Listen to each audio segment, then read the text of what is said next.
The Royal Mail ship Titanic, a vessel whose name is synonymous with both human ambition and profound tragedy, remains one of the most studied and lamented events in modern history. She was a British ocean liner, operated by the prestigious White Star Line, that met her end in the frigid, dark waters of the North Atlantic Ocean in the early hours of April 15, 1912. The catastrophe was the direct result of the colossal ship striking an iceberg, a drifting mountain of ice, during her widely celebrated maiden voyage. This inaugural journey had commenced in Southampton, England, and was bound for the bustling port of New York City in the United States, carrying the hopes and dreams of all who sailed on her. Aboard this magnificent vessel were an estimated 2,224 passengers and crew. Of this number, approximately 1,500 souls were lost to the icy depths, though the exact estimates have been known to vary. This horrific and staggering loss of life makes the incident one of the deadliest peacetime sinkings of a single ship ever recorded in the annals of maritime history. The Titanic was, in many ways, a perfect microcosm of the society that built her. She carried some of the wealthiest and most prominent people in the world, titans of industry, finance, and culture. Alongside these privileged few, the ship also transported hundreds of emigrants, hopeful families and individuals from the British Isles, from Scandinavia, and from elsewhere in Europe, all seeking a new life and new opportunities in the United States and Canada. The disaster immediately captured and horrified the public's attention. A story of technological hubris and the awesome, indifferent power of nature that resonated deeply across the globe. The sinking became an immediate catalyst, spurring major, sweeping changes in maritime safety regulations that would redefine ocean travel. It also inspired a powerful and lasting legacy in popular culture, a story that continues to be told and retold to this day. This, however, was not the first such incident for her operators. It was in fact the second time the White Star Line had lost a ship on her maiden voyage, the first being the RMS Taylor, which had sunk decades earlier in 1854. The fatal moment for the Titanic occurred at 11:40 post-meridian ship's time. On the night of April 14, 1912, it was then that a lookout, Frederick Fleet, high in the crow's nest, spotted an iceberg looming directly in the ship's path and urgently alerted the bridge.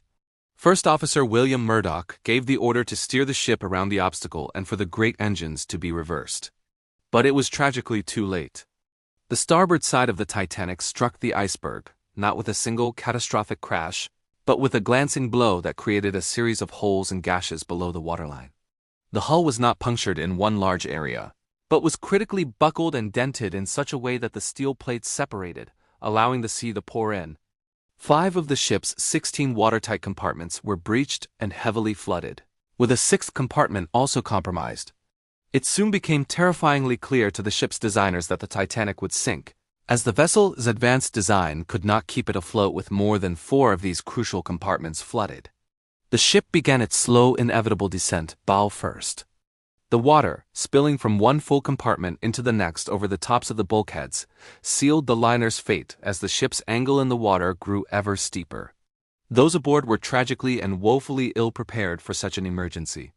The crew, not adequately trained for a full evacuation, did not know how many people they could safely place aboard the lifeboats and, in the confusion, launched many of them barely half full. Between 2:10 and 2:15 in the morning, a little over 2.5 hours after striking the ice, the rate of sinking suddenly and dreadfully increased. The boat deck dipped below the ocean's surface, and the sea poured in through open hatches and grates. The ship's massive, unsupported stern rose high out of the water, exposing the propellers to the night air, and the immense forces on the keel caused the ship to break in 2 main pieces. The stern remained afloat for a few minutes more, rising to an almost vertical angle with hundreds of people still clinging to it, before it too foundered at 2:20 in the morning. All remaining passengers and crew were immersed in the lethally cold water, at a temperature of -2 degrees Celsius or 28 degrees Fahrenheit. The news of the disaster was met with disbelief. The International Mercantile Marine Company issued a statement on Monday, April 15, assuring the public that the ship was unsinkable. Later that day, confirmation finally came through that the Titanic had been lost and that most of its passengers and crew had perished. This single event, a story of ambition, class, and heartbreaking loss, remains one of the most poignant and powerful disasters in human history. The Royal Mail ship Titanic was a vessel born of immense ambition, a colossal floating statement of industrial might and unimaginable luxury. Upon entering service in 1912, she was the largest ship afloat, a true titan of the seas whose name was purposefully derived from the Titans of Greek mythology. She was the second of three extraordinary sister ships known as the Olympic-class ocean liners.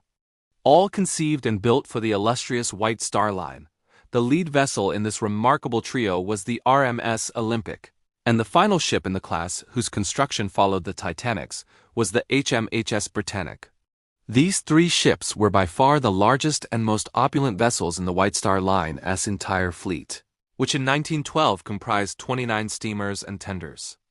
The genesis of these floating giants began with a fateful discussion in mid-1907 between the White Star Line's chairman, Joseph Bruce Ismay, and the powerful American financier John Pierpont Morgan, who controlled the White Star Line's parent corporation, the International Mercantile Marine Company. Ismay's vision was to forge a new path in the fierce transatlantic competition. His company faced an increasing challenge from its main rivals, the Cunard Line, which had recently launched the exceptionally fast twin sisters Lusitania and Mauretania, and the formidable German lines of Hamburg America and Norddeutscher Lloyd. Ismay preferred to compete not with raw speed, but with sheer size, unparalleled comfort, and a standard of luxury that had never before been seen on the open ocean. The colossal task of constructing these vessels was given to the Belfast shipbuilders, Harland and Wolff. This firm had a long and deeply established relationship with the White Star Line, one that dated all the way back to 1867. Harland and Wolff were given enormous latitude in designing these ships, operating under a cost-plus agreement where budget considerations were a relatively low priority. The shipyard was authorized to spend what it needed on the ships, plus a 5% profit margin. The cost for the first two ships alone was agreed at £3 million plus any extras to the contract. Harland and Wolff put their leading designers to this monumental task. The design was overseen by Lord Purry, a director of both the shipyard and the White Star Line, the managing director of Harland and Wolff's design department. The brilliant naval architect Thomas Andrews was deeply involved in every aspect, as was his deputy Edward Wilding, who was responsible for calculating the ship's intricate design, stability, and trim. Alexander Carlyle, the shipyard's chief draftsman and general manager, handled the decorations, equipment, and all general arrangements. On July 29, 1908, Harland and Wolff presented the drawings to J. Bruce Ismay and other White Star Line executives, who approved the design and 2 days later authorized the start of construction. The destinies of these key figures would be forever and tragically intertwined with the ship they created. Thomas Andrews, Jr., the chief naval architect of the shipyard and the man who knew the ship more intimately than any other, was aboard for the maiden voyage to observe its performance and note any imperfections. He died in the disaster, heroically helping passengers to the very end. The ship was under the command of Captain Edward John Smith, the most senior and respected of the White Star Line's captains, a man with a long and unblemished record who was transferred from the Olympic to command the Titanic on her first voyage. He, too, went down with the ship. In stark and controversial contrast, Joseph Bruce Ismay, the chairman of the White Star Line, whose very vision had conceived the great liner, secured a place in one of the last collapsible lifeboats and survived the sinking, a decision that would haunt him for the rest of his life. The sheer scale of the Titanic was difficult for the mind to comprehend. The ship was 882 feet and 9 inches long, with a maximum breadth of 92 feet and 6 inches. Her total height, measured from the base of the keel to the top of the bridge, was 104 feet. She measured a staggering 46,329 gross registered tons. The construction itself was an engineering marvel, taking place on Queen's Island in Belfast Harbour. Harland and Wolff had to demolish 3 existing slipways and build 2 new ones, the largest ever constructed up to that time, just to accommodate the vessels. An enormous gantry built by Sir William Errol and Company, standing 228 feet high, facilitated the work. Titanic's keel was laid down on March 31, 1909, and her hull was held together with over 3 million iron and steel rivets, which by themselves weighed over 1,200 tons. Her power was as immense as her size, supplied by 2 massive reciprocating 4-cylinder, triple expansion steam engines, and one centrally placed low-pressure Parsons turbine. These engines had a combined output of 46,000 horsepower and were powered by steam produced in 29 boilers, which required over 600 tons of coal a day to be shoveled into their furnaces by a team of 176 firemen, all working around the clock in the fiery heart of the great ship. The passenger facilities aboard the Royal Mail ship Titanic were meticulously designed to meet the very highest standards of luxury, intended to be the absolute pinnacle of comfort and opulence on the high seas. The ship's interior design was a significant and deliberate departure from that of other passenger liners, which had typically been decorated in the heavy, dark wood style of a manor house or an English country house. The Titanic, by stark contrast, was laid out in a much lighter, more elegant style, similar to that of contemporary high-class hotels, with the world-famous Ritz Hotel in London serving as a key reference point. A variety of other decorative styles from Renaissance to Louis XV were used. The ultimate aim was to convey an immediate and overwhelming impression that the passengers were in a grand floating hotel rather than a ship, to make them, as one passenger recalled, at once lose the feeling that we are on board ship, and seem instead to be entering the hall of some great house on shore. The first-class common rooms were impressive in their scope and lavishly decorated. They included a soaring lounge in the style of the Palace of Versailles, an enormous reception room, a men's smoking room finished in rich mahogany, and a quiet reading and writing room. For an additional cost, first-class passengers could dine at the exclusive à la carte restaurant, run as a concession by the famous Italian restaurateur Gaspar Gatti, or at the Café Parisien, a new feature decorated to resemble a French pavement café, complete with ivy-covered trellises and wicker furniture. Even more novel features were available, including a 7-foot-deep saltwater swimming pool, a state-of-the-art gymnasium equipped with the latest exercise machines, a squash court, and a Victorian-style Turkish bath complex. This opulent complex comprised a hot room, a temperate room, a cooling room, and 2 shampooing rooms, complemented by an adjacent steam room and a high-tech electric bath. One of the Titanic's most distinctive and celebrated features was the first-class staircase, known famously as the Grand Staircase.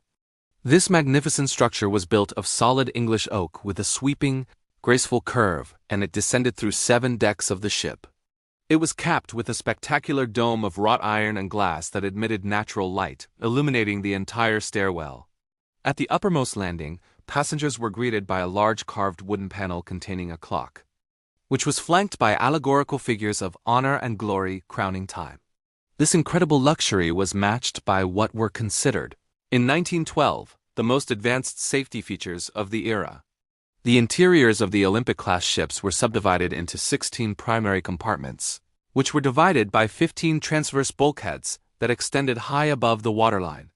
The ship was equipped with remotely activated watertight doors that could be closed by a single switch on the bridge, sealing the compartments in the event of a breach. This advanced system, a marvel of modern engineering, contributed directly to the ship's powerful reputation among the public and the press as being unsinkable. It was this very reputation, this deeply held belief in technological infallibility, that would become the central and most bitter irony of the ship's tragic story. This reputation for safety, however, concealed a fatal and devastating flaw. The Titanic was equipped with 16 sets of lifeboat davits, the large cranes used for lowering the boats into the water. Each of these davits was, in fact, designed by Alexander Carlisle to be capable of lowering 3 lifeboats, for a potential total capacity of 48 boats. Despite this forward-thinking capability, the White Star Line made the fateful decision that the ship would be scantily equipped with a total of only 20 lifeboats. This decision was made, in part, because the wide-open boat deck was seen as a prime promenade space for first-class passengers, and a full complement of lifeboats would have cluttered this magnificent view. Of these 20 boats, only 14 were regular wooden lifeboats. They were supplemented by 2 smaller emergency cutter lifeboats and 4 Engelhart collapsible boats, which had wooden bottoms and collapsible canvas sides. These collapsibles would later prove tragically difficult to assemble and launch while the ship was sinking. Together, these 20 lifeboats could hold only 1,178 people. This number was roughly half the number of passengers and crew on board for the maiden voyage, and a mere third of the number of people the ship could have carried at its full capacity. This decision, while horrifying in retrospect, was not illegal. In a stunning failure of foresight and regulation, the British Board of Trade's rules were catastrophically out of date. The regulations, which had not been updated for the new generation of superliners, required a ship of 10,000 tons to carry 14 lifeboats. The Titanic, at over 46,000 gross register tons, actually carried 6 more lifeboats than was legally required. This fatal miscalculation, this enormous gap between the ship's unsinkable reputation and the stark reality of its lifeboat capacity, would seal the fate of 1,500 people. This flaw was then compounded during the disaster itself. When the ship sank, the lifeboats that had been lowered were only filled up to an average of 60% of their already inadequate capacity, a final tragic failure in a night defined by them. In the early years of the 20th century, the vast expanse of the North Atlantic was not merely an ocean but a grand arena for national pride and corporate rivalry. The competition for the prestigious passenger trade was a fierce battle, dominated by technological marvels that represented the pinnacle of human engineering. The name of this game was speed, and the undisputed champions belonged to the Cunard Line. With the powerful backing of the British Admiralty, Cunard had launched 2 breathtaking sister ships, the Lusitania and the Mauretania, which were celebrated as the fastest passenger ships in service, true greyhounds of the sea. Facing this immense challenge was the White Star Line, a venerable British shipping company that operated under the financial control of the American titan, J. Pierpont Morgan, and his colossal parent corporation, the International Mercantile Marine Company, or IMM. For White Star, the dominance of Cunard's swift liners was an unavoidable provocation. A response was not just necessary, it was commercially imperative. The genesis of what would become the most famous ships ever built can be traced to a single, fateful discussion in the middle of the year 1907 in a meeting between the White Star Line's chairman, Joseph Bruce Ismay, and the powerful financier J. Pierpont Morgan. A new and audacious strategy was conceived. Ismay held a conviction that would change maritime history. He preferred to compete not on sheer speed, which he felt Cunard had already mastered, but on a scale of size and opulence that the world had never before witnessed. He proposed to commission an entirely new class of liners, vessels so enormous and so magnificent that they would dwarf everything else afloat. These ships were to be the last word in comfort and luxury. Floating palaces designed to make the journey itself the destination. This new class of ship would be so large that only 3 of them would be needed to maintain a weekly service, replacing the 4 vessels that were currently required. These 3 titans, which would become known as the RMS Olympic, RMS Titanic, and HMHS Britannic, were destined to be the largest vessels in White Star's formidable fleet, which in 1912 comprised 29 steamers and tenders. They were designed to replace the line's aging legends, RMS Titanic of 1889 and RMS Majestic of 1890, and join the newer RMS Adriatic and RMS Oceanic on the prestigious Southampton-New York run.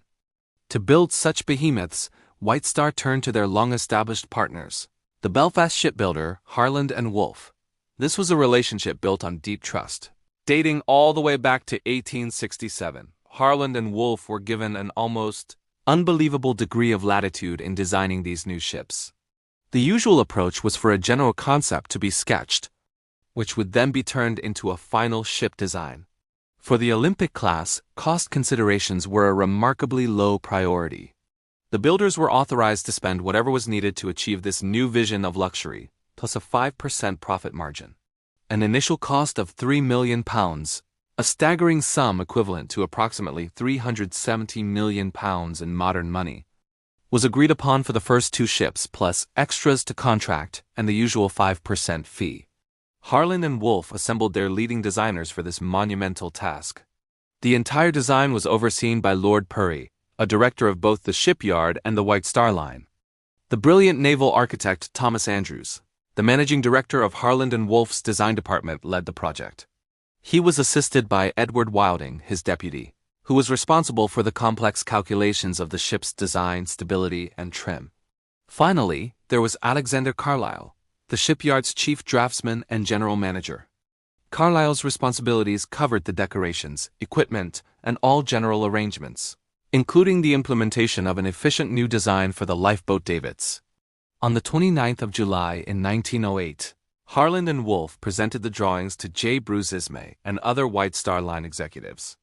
Ismay approved the design, and just 2 days later, he signed 3 letters of agreement, which gave the formal authorization to begin construction. At this moment, the ships did not even have their legendary names. The first vessel, later to become Olympic, was referred to simply as Number 400, as it was Harland and Wolff's 400th hull. Her sister, based on a revised version of the same design, was given the number 401. This second ship, deriving its name from the Titans of Greek mythology, would be known to the world as RMS Titanic. The Titanic was not merely a ship. It was a colossal feat of engineering, a floating piece of a city designed to conquer the North Atlantic through sheer size and unrivaled stability. The vision conceived by J. Bruce Ismay and J. Pierpont Morgan was given physical, riveted form by the master designers at Harland and Wolff. Lord Purry, Thomas Andrews, Edward Wilding, and Alexander Carlyle oversaw a design that pushed the boundaries of what was thought possible in the early 20th century. When she was completed, she was the largest ship afloat, a title she claimed from her own sister, Olympic, due to last-minute design changes that made her slightly heavier. Her dimensions were staggering, almost difficult to comprehend. From bow to stern, Titanic measured an incredible 882 feet 9 inches long. Her maximum breadth, or width, was 92 feet 6 inches. Her total height, measured from the base of her keel to the very top of the bridge, was 104 feet, taller than most city buildings of the era. She measured 46,329 gross register tons and displaced over 52,310 tons of water. This immense superstructure was, in essence, an enormous floating box girder. Her backbone was the keel, with her ribs formed by 300 frames of the hull, each spaced between 24 and 36 inches apart and measuring up to 66 feet long. This skeleton was covered by 2,000 individual hull plates, each a single piece of rolled steel. These plates were mostly up to 6 feet wide and 30 feet long, weighing between 2.5 and 3 tons apiece. The hull's thickness varied from 1 inch to 1.5 inches. In an age before modern welding, this massive shell was held together by more than 3 million iron and steel rivets, which by themselves weighed over 1,200 tons. To move such a monster required a heart of immense power. Titanic's propulsion was supplied by 3 main engines, 2 massive reciprocating 4-cylinder, triple expansion steam engines, and 1 centrally placed low-pressure Parsons turbine. This combination was a strategic marvel. The reciprocating engines alone, though enormous, were not powerful enough, while turbines alone, as used on the Cunard rivals Lusitania and Mauretania, were known to cause uncomfortable vibrations. The White Star Line had used this combined system on the Laurentic with great success. The 2 reciprocating engines produced a combined 30,000 horsepower, while the steam turbine added another 16,000 horsepower. These engines were themselves giants. The 2 reciprocating engines were each 63 feet long and weighed 720 tons, with their bed plates adding another 195 tons. They were powered by steam produced in 29 massive boilers, 24 of which were double-ended and 5 single-ended, which contained a total of 159 furnaces. Each boiler was 15 feet 9 inches in diameter, 20 feet long, weighed 91.5 tons, and could hold 48.5 tons of water. This system had a relentless gargantuan appetite. The ship's bunkers could carry 6,611 tons of coal. The furnaces required over 600 tons of coal to be shoveled into them by hand every single day. A relentless task performed by a crew of 176 firemen working around the clock. 100 tons of ash a day had to be ejected into the sea.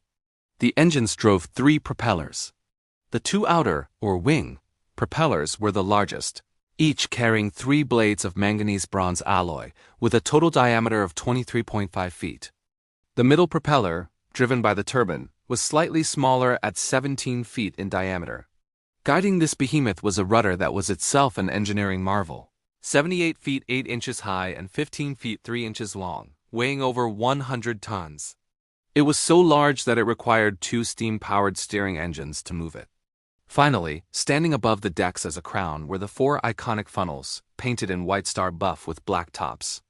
Only 3 of these were functional. The fourth aftmost funnel was a dummy, installed for aesthetics and to provide ventilation for the kitchens. The Titanic, like her sisters, possessed 10 separate decks, excluding the top of the officers' quarters. Of these, 8 were for the exclusive use of passengers, creating a layered world of opulence, comfort, and function that descended deep into the ship's massive hull. A tour from top to bottom would reveal a microcosm of Edwardian society. From the windswept promenades of the wealthy to the roaring engine rooms deep below the waterline. The journey begins at the very top on the boat deck. This was where the ship's lifeboats were housed, lined along the sides. It was from here that the bridge and wheelhouse, elevated 8 feet above the deck, commanded the ship. This deck was divided into 4 segregated promenades, providing open-air space for officers, first-class passengers, engineers, and second-class passengers. In the first-class area, a gap was intentionally left in the line of lifeboats, ensuring that the magnificent view of the sea would not be spoiled. This deck also featured the entrance to the first-class grand staircase, the gymnasium, and the raised roof of the first-class lounge. Descending one level, one would reach A deck, also known as the promenade deck. This deck, stretching an incredible 546 feet, was reserved exclusively for first class. It contained magnificent first-class cabins, the elegant reading and writing room, the palatial lounge, the aft grand staircase, the men's smoke room, and the beautiful palm court. Below this was B deck, or the bridge deck. This was the top weight-bearing deck and the uppermost level of the hull itself. It housed more first-class accommodations, including 6 palatial staterooms that featured their own private promenades, a luxury previously unheard of. It was on this deck that first-class passengers could dine at the exclusive à la carte restaurant or the chic Café Parisien. Aft on this deck were the second-class entrance hall and their smoke room. Forward of the main superstructure was the raised forecastle, housing the number 1 hatch and the massive anchor housings. At the stern was the raised poop deck, 106 feet long, which served as a promenade for third-class passengers. Next was C deck, the shelter deck. This was the highest deck that ran uninterrupted from the ship's stem to its stern. It included both well decks, with the aft one serving as another part of the third-class promenade. Below the forecastle were crew cabins, while below the poop deck were the third-class public rooms. The vast space in between was dominated by the majority of first-class cabins and the second-class library. D deck, the saloon deck, was dominated by 3 enormous public rooms: the first-class reception room, the magnificent first-class dining saloon, and the second-class dining saloon. The galleys for both classes were also located here. An open space was provided for third-class passengers, and cabins for all 3 classes were located on this level. This deck was also the highest level reached by the ship's life-saving watertight bulkheads. E deck, the upper deck, was predominantly used for passenger accommodation for all 3 classes. It also housed berths for cooks, seamen, stewards, and trimmers. Running the length of this deck was a long passageway famously nicknamed Scotland Road by the crew, which was used as a main thoroughfare by third-class passengers and crew members. F deck, the middle deck, was another level primarily for second and third-class passengers and several departments of the crew. The third-class dining saloon was located here, as was the astonishing first-class bath complex, which contained the saltwater swimming pool and the opulent Turkish bath. G deck, the lower deck, was the last level for passengers and had the lowest portholes, which sat just above the waterline. Here, one could find the first-class squash court and the traveling post office, where 5 postal clerks sorted mail for delivery. The rest of the deck was used for food storage and was interrupted by partial decks over the mechanical areas. Finally, at the very bottom of the ship, below the waterline, were the orlop decks and the tank top. The orlop decks were used as cargo spaces. The tank top formed the inner bottom of the ship's double hull and was the platform on which the ship's massive boilers, engines, turbines, and electrical generators were housed. This was the thundering blazing heart of the ship, an area completely prohibited to passengers, connected to the upper decks only by ladders and spiral stairways for the engineering crew. At the heart of the great liner, far below the opulent decks and bustling promenades, lay one of the most immense and powerful engines ever created by human hands. This was the beating heart of the Titanic, a place of thunderous noise, intense heat, and relentless power that gave the ship its life and motion. To understand this vessel is to understand the colossal forces that propelled it. The propulsion system was not just one single engine, but a carefully engineered combination of three main engines, each a marvel of its time.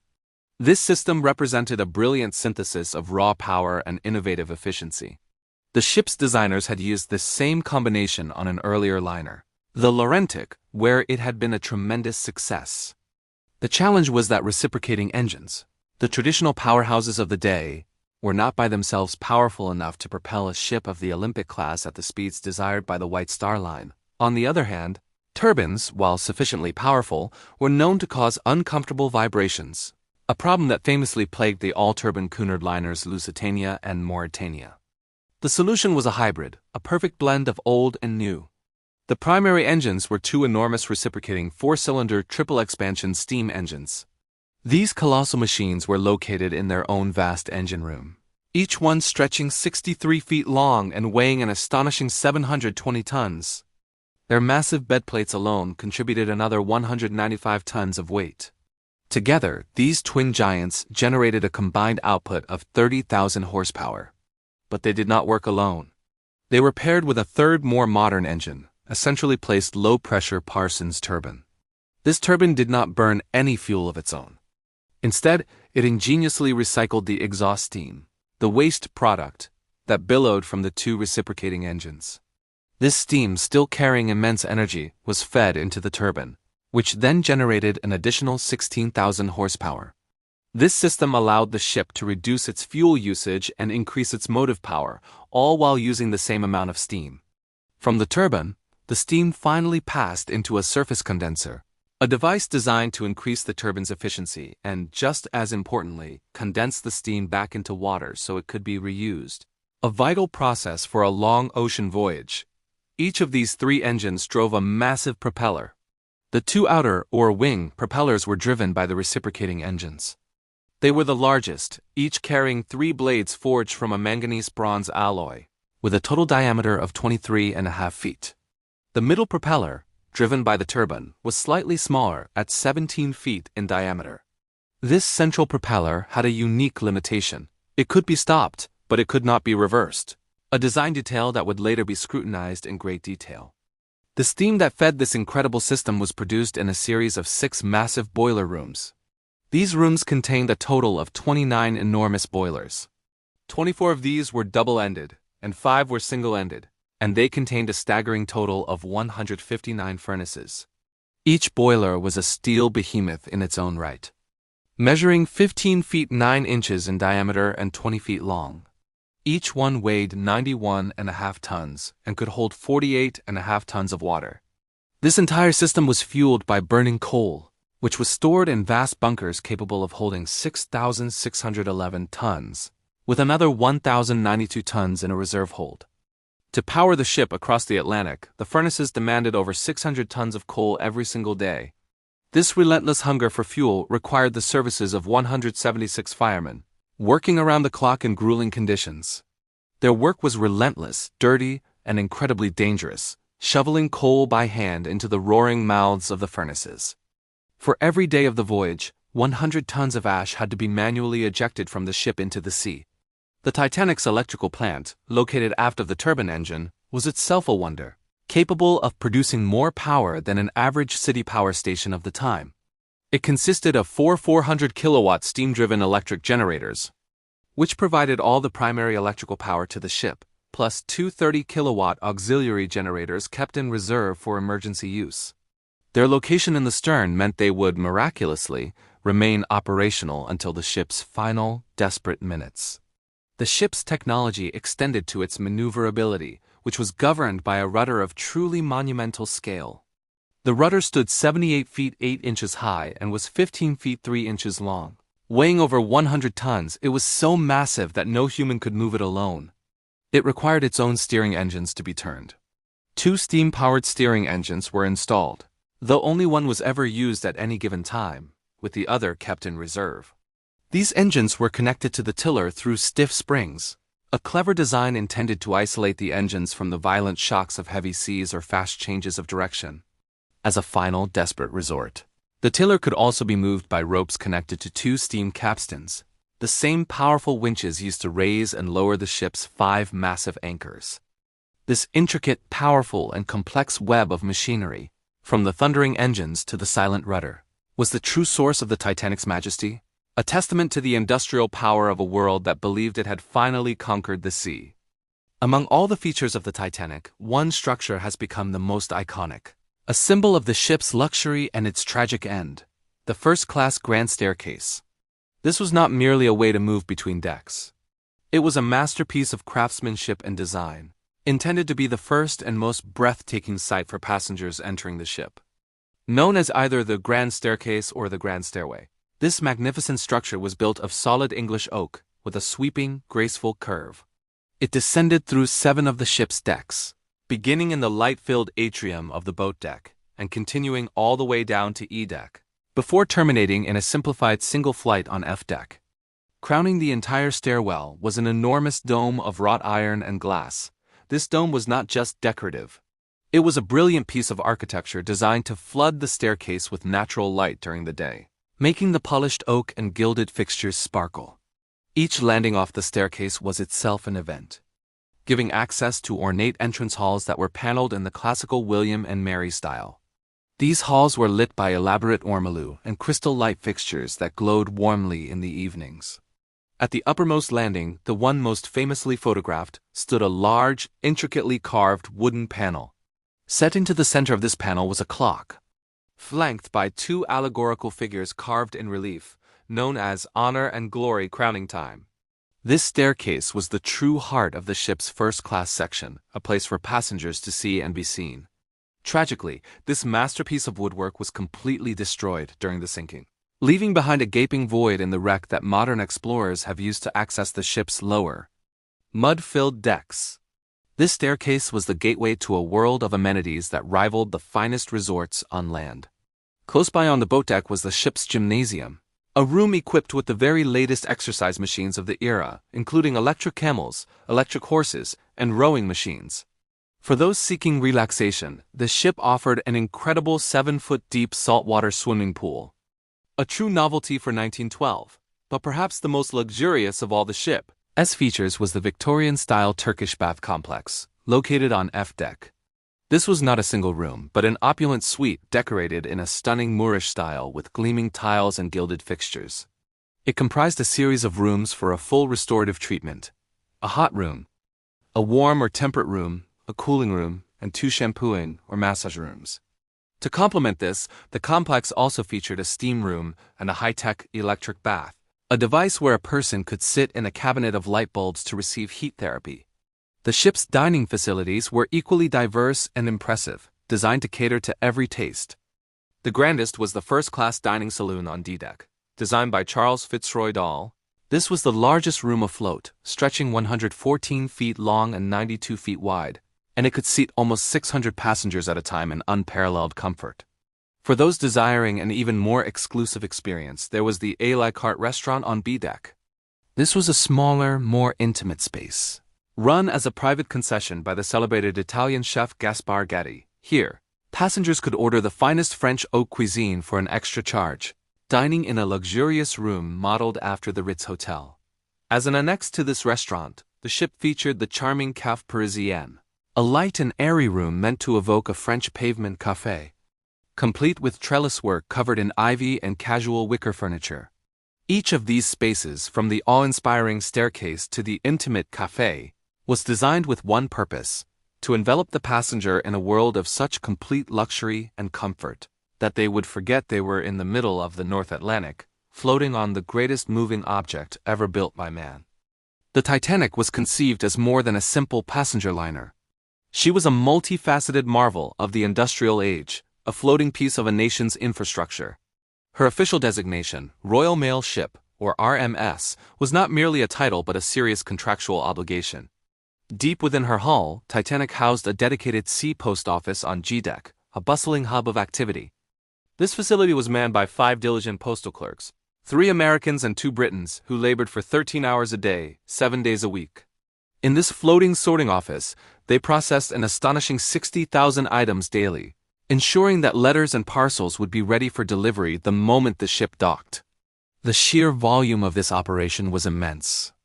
With 26,000, 800 cubic feet of space allocated just for the storage of mail and specie, the bullion, coins, and other valuables being transported across the ocean. Alongside this official duty, the ship was a tremendous cargo vessel. Passengers brought with them a staggering amount of baggage, filling another 19,455 cubic feet of space. Beyond personal luggage, the ship's holds carried a considerable quantity of regular cargo. While myths would later speak of gold or exotic minerals, the reality was, for the most part, wonderfully mundane, ranging from furniture and foodstuffs to a brand new 1912 Renault Type CE Coupe de Ville motor car. Among the crates were 12 cases of delicate ostrich feathers, 76 cases of dragon's blood resin, and 16 cases of calabashes. The most valuable item of cargo lost, according to compensation claims, was not a cache of diamonds, but a magnificent neoclassical oil painting, La Circassienne au Bain, by the French artist Marie-Joseph Blondel. Its owner, first-class passenger Moritz Kahn Jernstrom Stephenson, later filed a claim for $100,000, an astronomical sum for the era. To manage this mountain of freight, Titanic was equipped with 8 powerful electric cranes, 4 electric winches, and 3 steam winches, an arsenal of technology that required an estimated 415 tons of coal to be burned in port just to power them. The creation of this colossal vessel was, in itself, one of the greatest engineering challenges ever undertaken. The Belfast shipbuilder, Harland and Wolff, which had a long-established relationship with the White Star Line, was given the monumental task. No shipbuilder had ever before attempted to construct vessels of this size. Their construction took place on Queen's Island, an area now famously known as the Titanic Quarter. To even begin, Harland and Wolff had to demolish 3 existing slipways and build 2 new ones, the largest ever constructed. Over this vast workspace rose the enormous Arrow gantry, a 228-foot-high, 840-foot-long steel behemoth that weighed more than 6,000 tons and was equipped with mobile cranes to lift the massive pieces of the ship into place. The ship's keel was laid down on March 31, 1909, and for the next 26 months, she grew piece by piece. Her design was essentially an enormous floating box girder. At her base, a double-bottom 5 feet 3 inches deep supported 300 massive steel frames. The hull was formed from 2,000 individual steel plates, most measuring 30 feet long and weighing between 2.5 and 3 tons each. Holding this skin together required over 3 million iron and steel rivets, which themselves weighed over 1,200 tons. The work was difficult and perilous. For the 15,000 men who worked on the ship, safety precautions were rudimentary at best. Records show 246 injuries during her construction, including 28 severe incidents, such as limbs crushed under falling steel. Tragically, 6 people died on the ship during her build, and another 2 died in the shipyard workshops. Finally, at 12:15 p.m. on May 31, 1911, Titanic was ready for launch. In the presence of J. Bruce Ismay and 100,000 onlookers, 22 tons of soap and tallow were spread on the slipway to lubricate her passage into the River Lagan. Following White Star Line tradition, she was not formally christened with champagne. She was then towed to a fitting-out berth for the next year of work. Though virtually identical to her sister ship Olympic, Titanic received several last-minute changes. The most noticeable was a steel screen with sliding windows along the forward half of the A-deck promenade, added at the personal request of J. Bruce Ismay for extra shelter. On B-deck, an unpopular promenade space from Olympic was converted into additional, opulent first-class cabins including 2 palatial staterooms with their own private promenades. The A la carte restaurant was enlarged, and the new Cave Parisien was added. These final modifications made Titanic slightly heavier, and therefore slightly larger than her sister, allowing her to claim the title of the largest ship in the world. The Titanic was conceived as more than a simple passenger liner. She was a multifaceted marvel of the industrial age, a floating piece of a nation's infrastructure. Her official designation, Royal Mail Ship, or RMS, was not merely a title but a serious contractual obligation. Deep within her hull, Titanic housed a dedicated sea post office on G-deck, a bustling hub of activity. This facility was manned by 5 diligent postal clerks, 3 Americans and 2 Britons, who labored for 13 hours a day, 7 days a week. In this floating sorting office, they processed an astonishing 60,000 items daily, ensuring that letters and parcels would be ready for delivery the moment the ship docked. The sheer volume of this operation was immense, with 26,800 cubic feet of space allocated just for the storage of mail and specie, the bullion, coins, and other valuables being transported across the ocean. Alongside this official duty, the ship was a tremendous cargo vessel. Passengers brought with them a staggering amount of baggage, filling another 19,455 cubic feet of space. Beyond personal luggage, the ship's holds carried a considerable quantity of regular cargo. While myths would later speak of gold or exotic minerals, the reality was, for the most part, wonderfully mundane, ranging from furniture and foodstuffs to a brand new 1912 Renault Type CE Coupe de Ville motorcar. Among the crates were 12 cases of delicate ostrich feathers, 76 cases of dragon's blood resin, and 16 cases of calabashes. The most valuable item of cargo lost, according to compensation claims, was not a cache of diamonds, but a magnificent neoclassical oil painting, La Circassienne au Bain, by the French artist Marie-Joseph Blondel. Its owner, first-class passenger Moritz Kahn Jernstrom Stephenson, later filed a claim for $100,000, an astronomical sum for the era. To manage this mountain of freight, Titanic was equipped with 8 powerful electric cranes, 4 electric winches, and 3 steam winches, an arsenal of technology that required an estimated 415 tons of coal to be burned in port just to power them.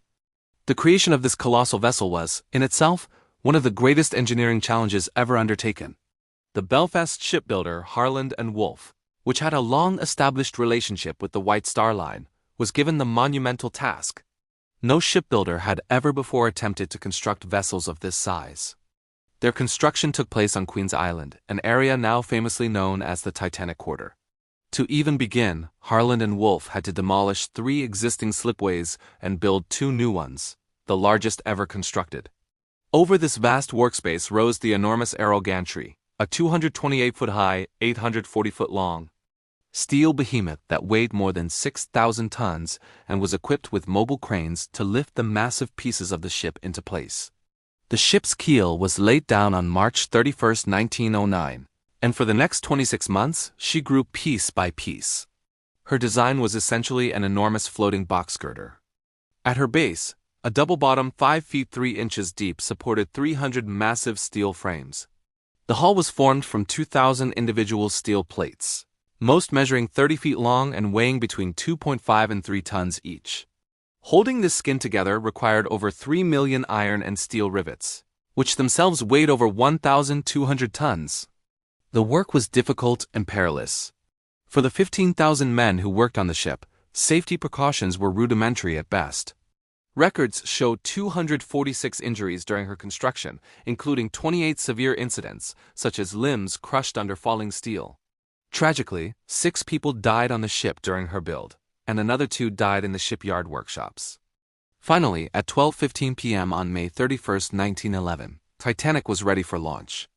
In the presence of J. Bruce Ismay and 100,000 onlookers, 22 tons of soap and tallow were spread on the slipway to lubricate her passage into the River Lagan. Following White Star Line tradition, she was not formally christened with champagne. She was then towed to a fitting-out berth for the next year of work. Though virtually identical to her sister ship Olympic, Titanic received several last-minute changes. The most noticeable was a steel screen with sliding windows along the forward half of the A-deck promenade, added at the personal request of J. Bruce Ismay for extra shelter. On B-deck, an unpopular promenade space from Olympic was converted into additional, opulent first-class cabins including 2 palatial staterooms with their own private promenades. The A la carte restaurant was enlarged, and the new Cave Parisien was added. These final modifications made Titanic slightly heavier, and therefore slightly larger than her sister, allowing her to claim the title of the largest ship in the world. Before the Titanic could carry a single passenger, the newly completed Leviathan had to be put to the test. Her final preparations culminated in the all-important sea trials, which began at 6 a.m. on Tuesday, April 2, 1912, just 8 days before her maiden voyage was set to begin. The trials had been delayed a day by bad weather, but the morning broke clear and fair. Aboard the ship was not a passenger list, but a skeleton crew of 78 stokers, greasers, and firemen, along with 41 members of the deck and officer crew. They were joined by representatives from the builders and owners, including Thomas Andrews and Edward Wilding of Harland and Wolff, and Harold S. Sanderson of the International Mercantile Marine Company. J. Bruce Ismay and Lord Purry, the ship's designer, were both too ill to attend. Also present were the two Marconi wireless operators, Jack Phillips and Harold Bride, performing final calibrations, and most importantly, Francis Carruthers, a surveyor from the Board of Trade, whose job was to declare the ship fit to carry passengers. Over the course of about 12 grueling hours, Titanic was pushed to her limits, first in the confines of Belfast Lough and then in the open waters of the Irish Sea. The tests examined her handling characteristics at various speeds and, most critically, her crash-stop maneuver. The telegraphs rang, ordering the engines reversed from full ahead to full astern. The colossal ship shuddered and slowed, coming to a complete stop in 850 yards, a process that took 3 minutes and 15 seconds.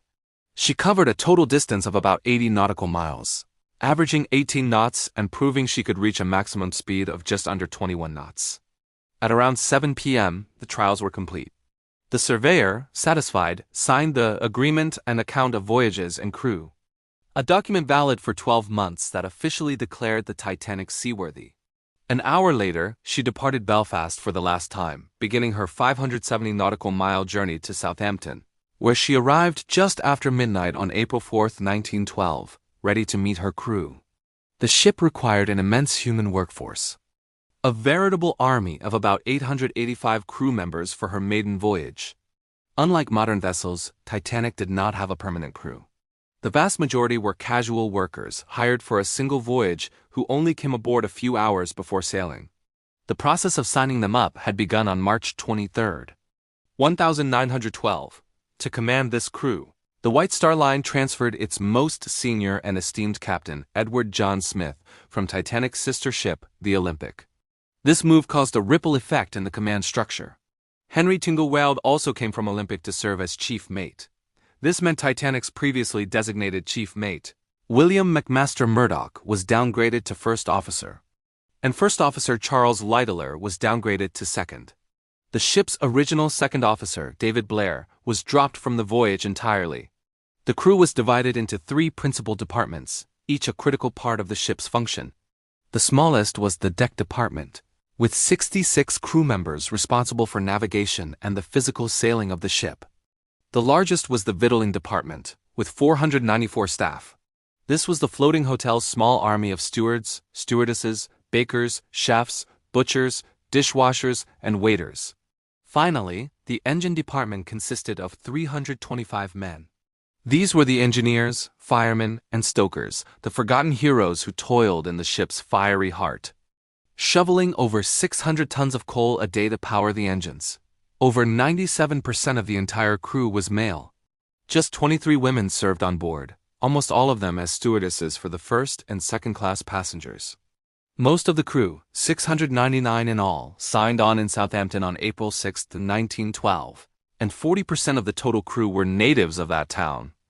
In addition to this core crew, there were specialist subcontractors, the 8 musicians who traveled as second-class passengers, the 5 postal clerks, the Marconi radio operators, and the elite staff of the first-class à la carte restaurant and the new Café Parisien. Pay varied enormously. From Captain Smith's £105 a month to the £3 10 shillings a month earned by the stewardesses, who, like the rest of the victualling staff, relied heavily on the tips of wealthy passengers to make a living. With the great ship built, tested, and crewed, all that remained was to welcome her passengers. When they boarded on that April morning in 1912, they formed a perfect microcosm of Edwardian society, a snapshot of the world's elite and its most hopeful poor, all gathered on a single vessel. In total, approximately 1,317 passengers boarded for the maiden voyage. This group was broken down by the ship's rigid class structure, 324 in first class, 284 in second class, and 709 in third class. Among them were 869 males and 447 females, as well as 107 children, the vast majority of whom were traveling in steerage. Remarkably, the ship was considerably under capacity. She was designed to hold a total of 2,453 passengers, but she sailed with just over half that number. Normally, a prestige vessel like Titanic would have been fully booked for her maiden voyage. But a national coal strike in the United Kingdom had crippled shipping schedules, causing many to cancel their crossings. Titanic herself was only able to sail on time because her bunkers were filled with coal transferred from other, smaller liners like the SS City of New York and the RMS Oceanic, which were tied up in Southampton.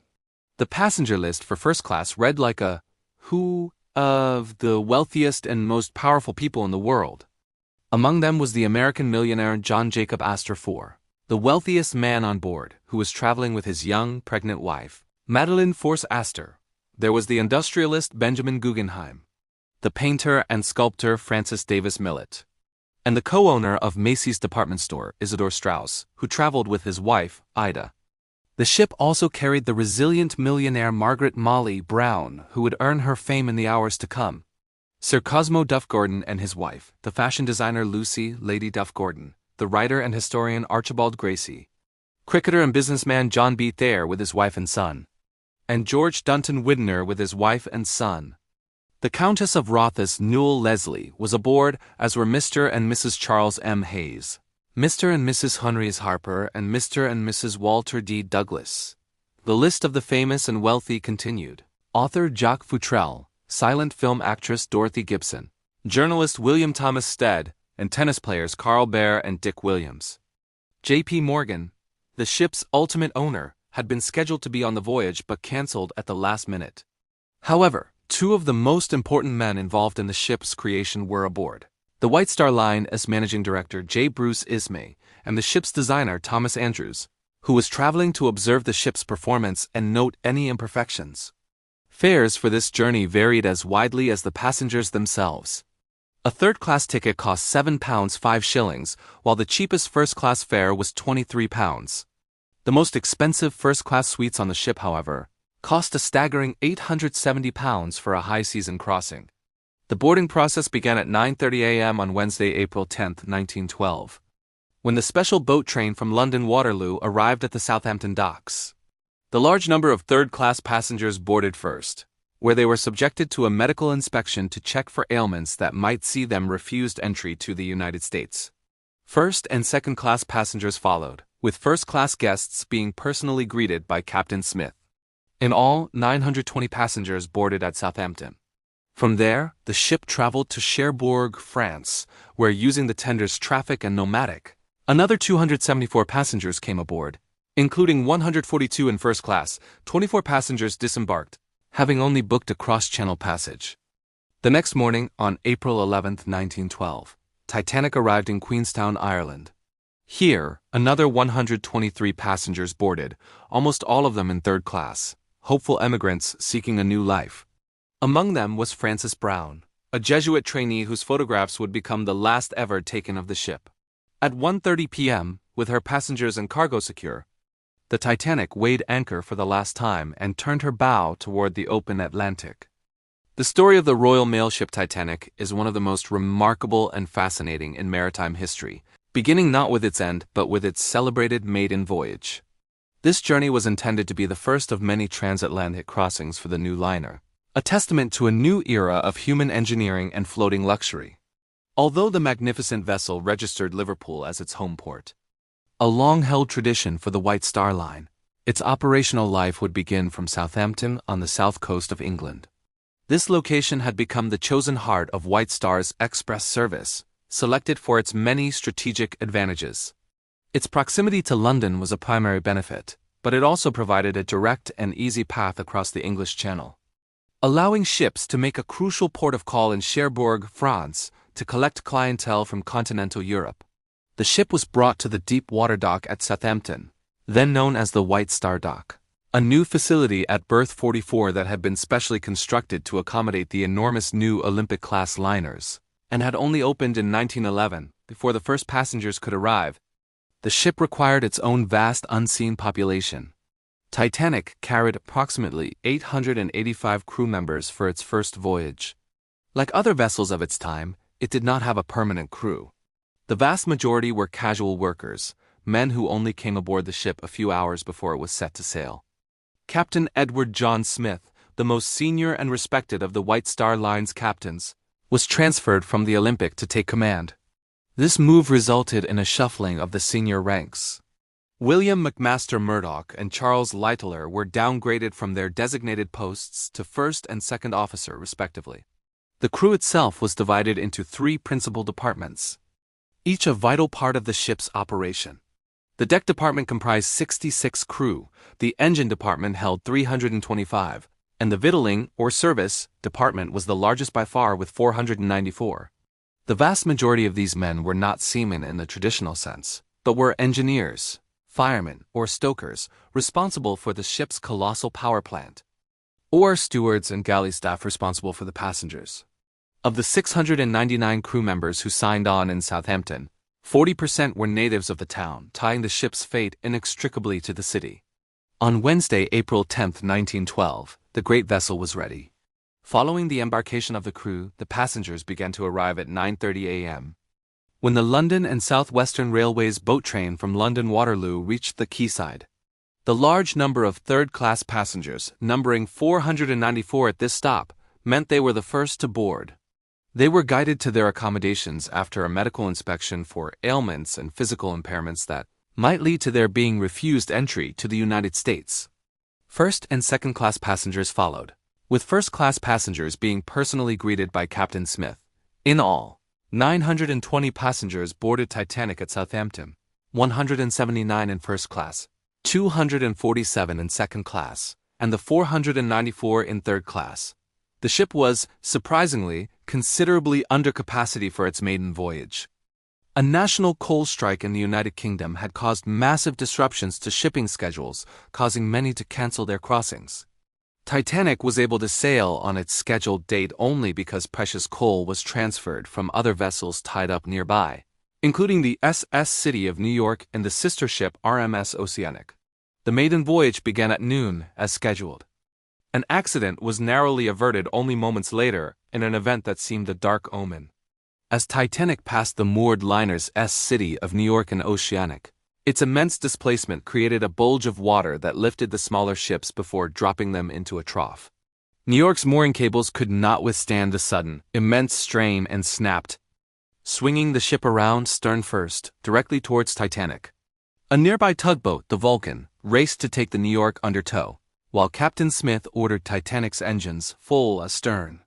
The two massive ships avoided a collision by a distance of only about 4 feet. This astonishing incident delayed the ship's departure for nearly an hour. After safely navigating the complex channels of the Solent, Titanic headed for the French port of Cherbourg, a journey of 77 nautical miles. Because Cherbourg lacked docking facilities for a ship of such magnitude, passengers had to be transferred using tenders. The White Star Line operated 2 tenders specifically designed for this purpose, the SS Traffic and the SS Nomadic. 4 hours after leaving Southampton, Titanic arrived and was met by the tenders, which brought 274 additional passengers, 142 first class, 30 second class, and 102 third class. At 8 p.m., Titanic weighed anchor and left for its final stop in Ireland. At 11:30 a.m. on Thursday, April 11th, Titanic arrived at Cork Harbour on the south coast of Ireland, at the port of Queenstown, now known as Cove. It was a partly cloudy but relatively warm day. Again, the port's facilities were unsuitable, and the tenders America and Ireland were used to bring the last passengers aboard. In all, 123 passengers boarded, 3 in first class, 7 in second class, and 113 in third class. This stop is famous for the departure of Francis Brown, a Jesuit trainee and keen photographer who took many of the last known photographs of the ship and its passengers. A decidedly unofficial departure also occurred. A stoker named John Coffey, a Queenstown native, sneaked off the ship by hiding under mailbags. At 1:30 p.m., Titanic weighed anchor for the last time and departed on its long westward journey across the Atlantic. After departing Queenstown, the Royal Mail ship Titanic followed the Irish coast as far as Fastnet Rock, a distance of some 55 nautical miles before heading into the vast open ocean. The ship was planned to arrive at New York's Pier 59 on the morning of April 17. The first 3 days of the voyage from Queenstown had passed without apparent incident. The ship's progress was steady. 484 nautical miles were covered by noon on the first day, 519 the next, and 546 by noon on the final day. with the ship averaging about 21 knots. Unknown to the passengers, a fire had begun in the ship's forwardmost coal bunker, bunker number 6. Approximately 10 days prior to the ship's departure, and had continued to burn for several days into the voyage. Such fires were a frequent occurrence on steamships of the era, caused by the spontaneous combustion of coal. The fire was finally, and with great effort, extinguished on April 14, the day of the collision. This has led to long-standing speculation that the fire and the efforts to control it may have weakened the structural integrity of the bulkhead and the adjacent hull plating. The weather, which had been clear after leaving Ireland, turned on April 14 as Titanic crossed a cold weather front. By that evening, however, the wind died down and the night became clear, calm, and extraordinarily cold.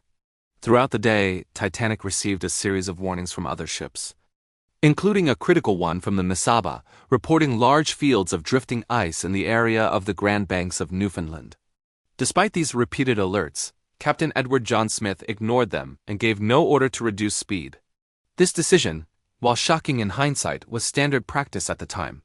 Timekeeping was a priority, and ice was generally believed to pose little danger to a vessel of such immense size. Captain Smith himself had stated in 1907 that he could not imagine any condition which would cause a ship to founder, believing modern shipbuilding had gone beyond that. At 11:40 p.m., ship's time, on that calm, moonless night, Lookout Frederick Fleet, perched high in the crow's nest, spotted a dark mass immediately ahead. He sounded the alarm bell 3 times and telephoned the bridge, shouting, "Iceberg, right ahead!" First Officer William Murdoch, on duty on the bridge, immediately ordered the ship to be steered hard a starboard, a maneuver to turn the ship to port, and ordered the engines to be reversed. But it was too late. The ship was too large, its speed too great, and the warning too short. The starboard side of Titanic grazed the iceberg, creating a series of holes and gashes below the waterline. The hull was not punctured like a can, as many believed, but was buckled, dented, and popped, causing the steel plates to separate along their rivet lines. Water immediately began pouring into the ship. 5 of the 16 watertight compartments were heavily breached, and a 6th was compromised. The ship's designer, Thomas Andrews, who was aboard for the maiden voyage, quickly assessed the damage. He knew the ship as fatal flaw. It had been designed to float with any 4 of its compartments flooded, but not 5. It soon became clear that the Titanic was doomed. The ship began sinking bow first, and as its angle in the water became steeper, water began spilling from the top of one flooded compartment into the next, over the bulkheads that, tragically, did not extend all the way to the top deck. Those aboard Titanic were catastrophically ill-prepared for such an emergency. The ship had only 20 lifeboats in total, 14 standard wooden lifeboats with a capacity of 65 people each, 4 Engelhardt collapsible lifeboats with a capacity of 47 people, and 2 emergency cutters with a capacity of 40 people. Together, these boats could hold only 1,178 people, roughly half of the 2,224 souls on board, and a mere third of the ship's total capacity. Astonishingly, this provision exceeded the British Board of Trade's outdated regulations, which only required 16 lifeboats for a ship of this size. The evacuation was chaotic. The crew had not been trained adequately in carrying out an emergency. The officers, unsure of the new davits and the strength of the boats, did not know how many people they could safely put aboard and launched many of them barely half full. The lifeboats that were lowered were, on average, filled to only 60% of their capacity. The women and children first protocol was generally followed, which led to most of the male passengers and crew being left aboard. Survival rates show the stark reality. 75% of women and 50% of children survived, but only 20% of the men. Third-class passengers were largely left to fend for themselves, with many becoming trapped below decks as the ship filled with water. Between 2:10 and 2:15 a.m., a little over 2.5 hours after striking the iceberg, the Titanic's rate of sinking suddenly increased. The ship's unsupported stern rose high out of the water, exposing the propellers as the bow plunged deeper. The immense forces on the keel became too much, and the ship broke in 2 main pieces between the second and third funnels. The stern, full of trapped air, remained afloat and buoyant for a few minutes longer, rising to a nearly vertical angle with hundreds of people still clinging to it, before it too foundered at 2:20 a.m., disappearing into the dark. All remaining passengers and crew were immersed in the freezing water, which was at a temperature of -2 degrees Celsius or 28 degrees Fahrenheit. Distress signals had been sent by wireless, rockets, and lamp, but none of the ships that responded were near enough to reach the liner before it sank. The SS Californian, which was nearby, saw the ship's flares but failed to assist.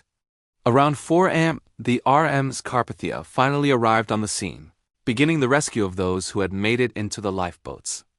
Around 4 a.m. on the dark, freezing morning of April 15, 1912, the Cunard liner RMS Carpathia, having raced through the same dangerous ice field at full speed, arrived at the scene of the disaster.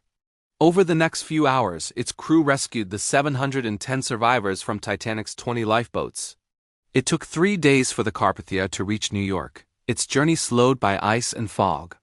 The ship docked at 9:30 p.m. on April 18th at New York's Pier 54, and was greeted by a crowd of some 40,000 people waiting in the heavy rain. The initial news reports had been confused, with the American press erroneously reporting that the Titanic was being safely towed to port. The confirmation of its loss and the staggering death of approximately 1,500 people sent a shockwave across the world. The news hit hardest in Southampton, the town from which 4 out of every 5 crew members had come. Even before the survivors arrived in New York, investigations were being planned. The United States Senate's inquiry began on April 19th, led by Senator William Alden Smith, who was eager to subpoena the British survivors and crew while they were on American soil. The British Board of Trade's inquiry, headed by Lord Mersey, began in May. The 2 inquiries reached broadly similar conclusions. The regulations on the number of lifeboats were tragically out of date and inadequate. Captain Smith had failed to take proper heed of the ice warnings. The lifeboats had not been properly filled, and the collision was the direct result of steaming into a dangerous area at too high a speed. Neither inquiry, however, listed negligence by the White Star Line as a factor. The American inquiry concluded the disaster was an act of God, while the British inquiry found that Captain Smith had merely followed a long-standing practice that had not previously been shown to be unsafe. One of the most controversial issues examined was the role of the SS Californian, which had been only a few miles from Titanic but had not responded. Testimony revealed that the Californian had stopped for the night because of ice. Its wireless operator, Cyril Evans, had tried to warn Titanic earlier but was brusquely told to stop transmitting by Titanic's senior operator, Jack Phillips, who was busy clearing a backlog of passenger messages. Later, officers on the Californian's deck saw Titanic's distress rockets, but Captain Stanley Lord, having been notified, asked if they were company signals and went back to sleep. The inquiries found that the Californian could have and should have rendered assistance, and that Captain Lord had acted improperly. The death toll was staggering. Fewer than a third of those aboard Titanic survived. The figures showed stark differences in survival rates. Although only 3% of first-class women were lost, 54% of those in third class died. Similarly, 5 of 6 first-class children and all second-class children survived, but 52 of the 79 in third class perished. The last living survivor, Milvy Nadine, who at only 9 weeks old was the youngest passenger on board, died at the age of 97 on May 31, 2009. Once the massive loss of life became known, the White Star Line chartered the cable ship CS Mackay Bennett from Halifax, Nova Scotia, to retrieve bodies. 3 other Canadian ships, the Minia, Montmagny, and Algerine, followed in the grim task. Of the 333 victims eventually recovered, the Mackay Bennett found so many that its embalming supplies were quickly exhausted. Health regulations required that only embalmed bodies could be returned to port. The ship's captain decided to preserve only the bodies of first-class passengers, justifying the decision by the need to visually identify wealthy men to resolve estate disputes. Many third-class passengers and crew were buried at sea. The majority of the recovered victims, 150 bodies, were buried in 3 Halifax cemeteries, the largest being Fairview Lawn Cemetery. For decades, the Titanic was thought to have sunk in one piece, and many schemes were proposed for raising it. But it was not until September 1, 1985, that a Franco-American expedition, led by Robert Ballard, succeeded in finding the wreck. They discovered that Titanic had in fact split apart, likely near the surface. The separated bow and stern sections lie about 1/3 of a mile apart, over 12,000 feet below the surface. The bow is crumpled but remarkably intact, while the stern is a completely collapsed and wrecked field of debris.